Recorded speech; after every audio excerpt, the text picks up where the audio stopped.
নমস্কার। আমি ধৃষ্টতা প্রকাশ করছি শ্রীমদ্ ভগবদ গীতা পাঠের। সরাসরি গীতা পাঠে যাচ্ছি না এখনই। আমি নবম এবং দশম শ্রেণীর শিক্ষার্থীদের জন্য আমাদের যে দ্বিতীয় অধ্যায়ে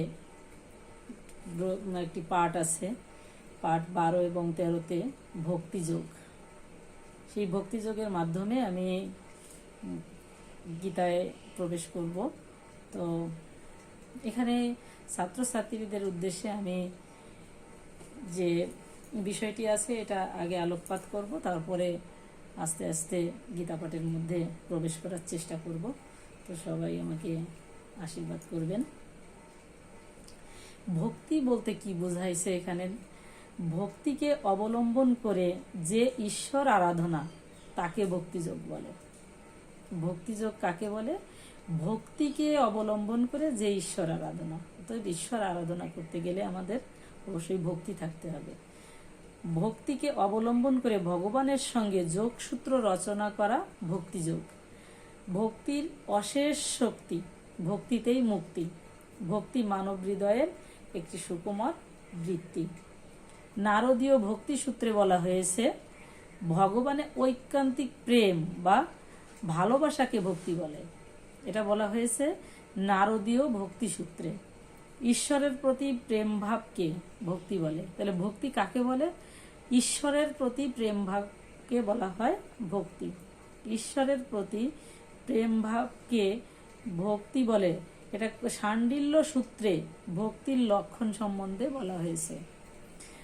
ভগবানের পদে যে একান্ত রতি, তারই নাম ভক্তি। শ্রীমদ্ ভগবদ গীতার 12 অধ্যায়ের নাম ভক্তিযোগ। শ্রীমদ্ ভগবদ গীতার 12 অধ্যায়ের নাম হচ্ছে ভক্তিযোগ। এর আগে কর্মজ্ঞানের কথা, ভগবানের বিভূতি ও বিশ্বরূপের পরিচয় পাওয়া গেছে। অর্জুন ভগবান শ্রীকৃষ্ণের বক্তব্যের মধ্য দিয়ে সগুণ ঈশ্বর, নির্গুণ ঈশ্বর সম্বন্ধে বলেছেন। ঈশ্বরের যে দুইটি গুণ, একটা সগুণ, একটা নির্গুণ, সে কথা এখানে প্রকাশ পেয়েছে। আবার 12 অধ্যায়ের শুরুতে অর্জুনের মনে প্রশ্ন জেগেছে, নির্গুণ নির্বিশেষ অপরূপ ব্রহ্মের সাধনা আর ব্যক্ত ঈশ্বরকে সাকার রূপে আরাধনার মধ্যে কোনটি উত্তম পথ? ভগবান শ্রীকৃষ্ণকে প্রশ্ন করেছিলেন অর্জুন। নির্গুণ নির্বিশেষ অপরূপ ব্রহ্মের সাধনা আর ব্যক্ত ঈশ্বরকে সাকার রূপে আরাধনার করার মধ্যে কোনটি উত্তম পথ? উত্তরে ভগবান বলেছেন, সাধনার উভয় পথই ক্লেশ আছে। মানে যে পথেই সাধনা করা হয় না কেন, সেখানে ক্লেশ আছে, কষ্ট আছে। তবে অব্যক্ত ব্রহ্ম চিন্তার চেয়ে সগুণ মূর্তিমান সাকার ঈশ্বরের আরাধনা করা অপেক্ষাকৃত সহজ। ঈশ্বরকে যারা সাকারে গুণময় রূপে আরাধনা করেন, তারাই মূলত ভক্তি পথের সাধক। ভক্তিকে অবলম্বন করে যিনি সাধনা করেন, তিনিই ভক্ত। তাহলে ভক্ত বলতে কি বোঝায়? ভক্ত কাকে বলে? ভক্তিকে অবলম্বন করে যিনি সাধনা করেন, তাকে বলা হয় ভক্ত। ভক্ত সম্বন্ধে গীতায় বলা হয়েছে, যে ব্যক্তি আসক্তি, ভয় ও ক্রোধ ত্যাগ করে ঈশ্বরের শরণাপন্ন হন, তিনি ভগবত পদ লাভ করেন। ঈশ্বরের শরণাপন্ন হয়ে ভগবত পদ লাভ করতে গেলে কি করতে হবে? আসক্তি, ভয়, ক্রোধ এগুলোকে ত্যাগ করতে হবে। তার পাপ, তাপ, দুঃখ, বেদনা থেকে থাকে, কোনো বেদনা যাদের আছে সেগুলো থাকে না। কার থাকে না? যিনি ভগবত পদ লাভ করেন, তার কি থাকে না? তার পাপ থাকে না, তাপ থাকে না, দুঃখ থাকে না, কোনো বেদনা থাকে না। ভক্তির মাধ্যমে ভক্ত ভগবানের অনুগ্রহ লাভ করেন। ভগবানের শ্রীচরণে আত্মসমর্পণই ভক্তিযোগের প্রধান কথা। তবে মনে রাখা প্রয়োজন, এ ভক্তির মূলে থাকবে গভীর বিশ্বাস। বিশ্বাস না থাকলে ভক্তি অটুট কখনো হয় না। ঈশ্বর সর্বশক্তিমান, তিনি করুণাময়, তিনি ভক্তবাঞ্ছা কল্পতরু। গীতায় বহুবিধ সাধন পথের উল্লেখ রয়েছে, যে সকল পথে সাধনায় নিষ্ঠা থাকলে ঈশ্বরের করুণা লাভ করা যায়। যে গীতায় বহুবিধ সাধন পথের কথা উল্লেখ রয়েছে, সে সকল পথে যদি নিষ্ঠার সাথে সাধনা করা হয় তাহলে ঈশ্বরের করুণা বা কৃপা দৃষ্টি লাভ করা যায়। তবে কর্মযোগের বা জ্ঞানযোগের যে পথেরই সাধক হোক না কেন, যে যে পথে সাধনা করুক, অনেকগুলো সাধন পথের কথা বলা হয়েছে, যে যে পথের সাধক হোক না কেন সকল পথেই ঈশ্বরের অনুগ্রহ লাভ করা সম্ভব। কিভাবে? একমাত্র ভক্তির দ্বারা। এখানে ভগবান শ্রীকৃষ্ণ বলেছেন, যে যথা মাং প্রপদন্তে তাং স্থতৈব ভজমহম মম বর্তানুবর্তন্তে মনুষ্য পার্থ সর্বস্ব। অর্থাৎ, হে পার্থ, যে আমাকে যেভাবে উপাসনা করে আমি তাকে সেইভাবেই তুষ্ট করি। মানবগণ সকল প্রকারে আমার পথই অনুসরণ করে। অর্থাৎ, মানবগণ যে পথই অনুসরণ করুক না কেন সকল পথেই আমাতে পৌঁছাতে পারে।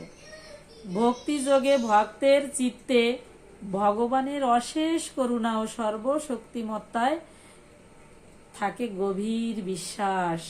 এই বিশ্বাস অবলম্বন করে ভক্ত ভগবানকে একমাত্র আশ্রয়স্থল মনে করেন। ভগবান একমাত্র গতি। এই অনুভূতি নিয়ে ভগবানে আত্মসমর্পণই ভক্তি মার্গের প্রধান ভাব। তাহলে প্রধান ভাব কি? ভগবান একমাত্র গতি। এই অনুভূতি নিয়ে ভগবানে আত্মসমর্পণ করাই হচ্ছে ভক্তি মার্গের প্রধান ভাব। অর্থাৎ, ভগবানের শরণাগতি বা আত্মসমর্পণ ভক্তি যোগের সার কথা। এই হচ্ছে আমাদের দ্বিতীয় অধ্যায়ের ভক্তি যোগ সর্বশেষ পাঠ। দ্বিতীয় অধ্যায় রয়েছে আমাদের দ্বিতীয় অধ্যায়ের দ্বিতীয় পরিচ্ছেদ এবং প্রথম পরিচ্ছেদে যে বিশ্বাস, হিন্দু ধর্মের বিশ্বাস, সেই বিশ্বাসের ভিতরে ভক্তি যোগ। তাহলে ভক্তি, ঈশ্বরে যদি ভক্তি থাকে তাহলেই একমাত্র ঈশ্বর লাভ করা সম্ভব। এখানে এই যে শ্রীমদ্ ভগবদ গীতার যে শ্লোকটি আমি ওখানে বলেছি, যে যথা মাং প্রপদন্তে তাং স্থতৈব ভজমহম মম বর্তানুবর্তন্তে মনুষ্য পার্থ সর্বস্ব। 11 নম্বর শ্লোক, 4th অধ্যায়। গীতার গানে কি বোঝাতে চেয়েছে? যেভাবে যে ভজে মোরে আমি সেই ভাবে যথাযোগ্য ফল দেই আপন প্রভাবে। আমাকেই সর্বমতে চাহে সব ঠাই আগু পিছু মাত্র হয় পথে ভেদ নাই।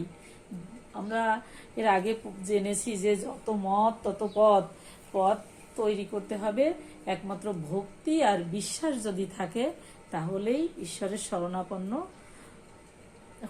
যদি আমরা হই, বিশ্বাস নিয়ে ঈশ্বরের করুণা বা অনুগ্রহ আমরা লাভ করতে পারি।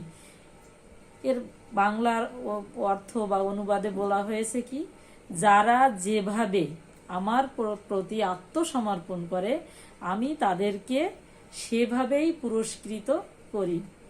হে পার্থ, সকলেই সর্বভাবে আমার পথ অনুসরণ করে। এটি ছিল আমাদের দ্বিতীয় অধ্যায়ের হিন্দু ধর্মে বিশ্বাসের সর্বশেষ পাঠ, ভক্তিযোগ। নমস্কার, সবাইকে আমি আমার প্রণাম জানিয়ে সবার আশীর্বাদ কামনা করে এখানেই শেষ করছি।